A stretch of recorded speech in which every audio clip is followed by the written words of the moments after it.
Bismillahirrahmanirrahim. I am Mohammad Ehsan Amir, and today the topic of presentation is inert and labile complexes. First of all, we will look at contents, and the contents include introduction, labile complexes, inert complexes, and factors affecting lability of complexes.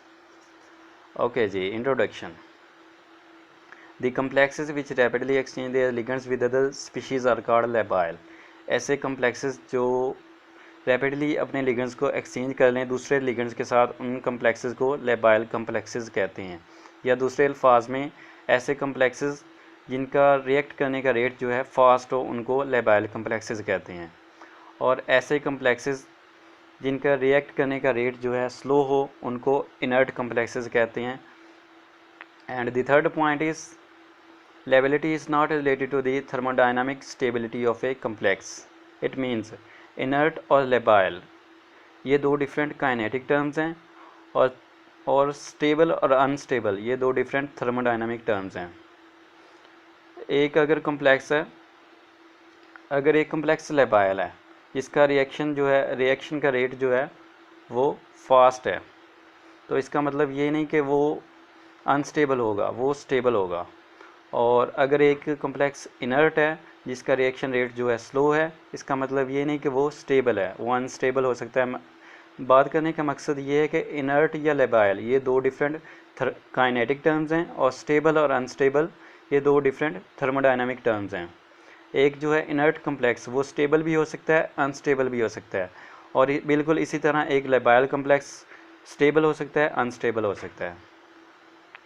आगे है labile complexes. Labile complexes are those whose one or more ligand in coordination sphere can be replaced by other ligands rapidly. Labile complexes वो complexes हैं जिनका reaction का जो है rate जो है, लिगेंड एक्सचेंज करने का रेट जो है फास्ट होता है।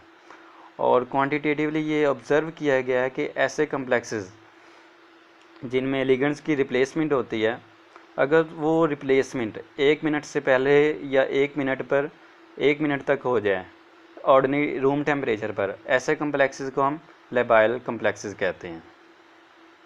आगे एक न्यू टर्म है लेबिलिटी, इसको हम डिफाइन कर लेते हैं। Lability is defined as the ability of a complex to replace its one और more ligand by other ligand. एक कम्प्लेक्स की जो एक या एक से ज़्यादा लिगेंड को रिप्लेस करने की सलाहियत को हम लेबिलिटी कहते हैं। आगे लेबाइल कम्प्लेक्सेस की दो एग्जाम्पल दिखाई गई हैं।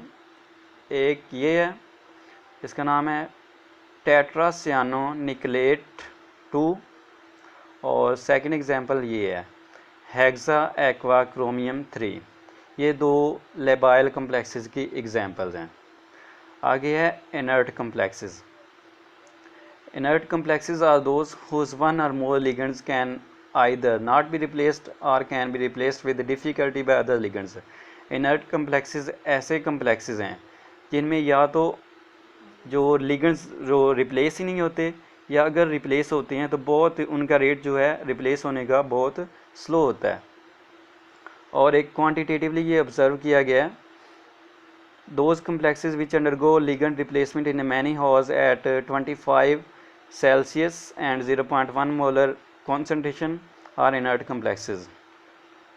मतलब जो कम्प्लेक्सेस जिनमें लिगेंड जो है काफ़ी घंटों बाद रिप्लेस होते हैं, जिनका रेट जो है बहुत स्लो होता है, उनको इनर्ट कम्प्लेक्सेस कहते हैं। और इनकी एग्जांपल्स में हमारे पास इसके एग्जांपल में है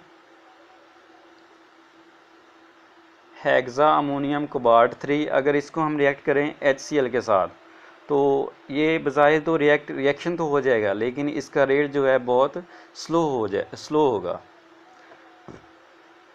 आगे है factors affecting liability of complexes. जो कम्प्लेक्स के इनर्ट या लेबाइल होने के लिए फैक्टर्स जो फैक्टर्स अफेक्ट करते हैं उनको अब हम डिस्कस करेंगे। जो फर्स्ट फैक्टर है वो है charge on the central metal ion. Greater the charge on the metal ion greater will be the inertness of the complex. अगर मेटल आयन पर जितना चार्ज ज़्यादा होगा उतना जो है कम्प्लेक्स इनर्ट होगा। उसकी रीज़न ये है कि उनके मेटल पर पॉजिटिव चार्ज जितना ज़्यादा होगा, लिगेंड पर क्योंकि नेगेटिव चार्ज होता है, और पॉजिटिव और नेगेटिव ये मेटल और लिगेंड का एक स्ट्रॉन्ग बॉन्ड फॉर्म होगा, और जिसको रिप्लेस या बॉन्ड को तोड़ना मुश्किल होगा। आगे सेकंड पॉइंट है जो फैक्टर अफेक्ट करता है, वो है size of the central metal ion. जो सेंट्रल मेटल आयन का साइज़ है, smaller the size of the metal ion greater will be the inertness. अगर जो सेंट्रल मेटल आयन है उसका जितना जो साइज़ कम होगा उतना कम्प्लेक्स इनर्ट होगा, क्योंकि because the ligands are held tightly by the metal ion. और जो थर्ड पॉइंट है वो जियोमेट्री ऑफ द कम्प्लेक्स। आमतौर पर जो है 4 कोऑर्डिनेटेड कम्प्लेक्सेस हैं वो ज़्यादा लेबाइल होते हैं 6 कोऑर्डिनेटेड कम्प्लेक्सेस। ये मतलब जियोमेट्री जो है इनर्ट या लेबाइल होने के इफ़ेक्ट करती है। और जो चौथा फैक्टर है जो कम्प्लेक्स को इनर्ट या लेबाइल होने को अफेक्ट करता है, वो है D electron configuration. If electron are present in the anti bonding Eg star orbitals, the complex will be labile. The ligands will be weakly bonded to the metal and hence can be substituted easily. अगर तो electron जो है anti bonding Eg star orbital में है electron, तो complex जो है labile होगा, क्योंकि लिगेंड जो है वो वीकली बॉन्ड होगा और उसको रिप्लेस करना आसान होगा। शॉर्ट में हम अगर देखें तो if the complex contain less than 3d electron it will be labile, इधर इनर्ट होगा। अगर 3 से कम है डी इलेक्ट्रॉन तो वो इनर्ट होगा। इफ़ 1 और मोर Eg स्टार इलेक्ट्रॉन्स आर, अगर एक इलेक्ट्रॉन Eg स्टार में है तो वो लेबाइल होगा, क्योंकि मेटल और लिगेंड का जो है Eg स्टार में जब इलेक्ट्रॉन होगा तो बॉन्ड वीक होगा और उसको रिप्लेस करना आसान होगा। तो ये जो फैक्टर्स थे जो कम्प्लेक्स को इनर्ट या लेबाइल को अफेक्ट करते हैं। Okay, this is the end of my presentation. Thank you very much.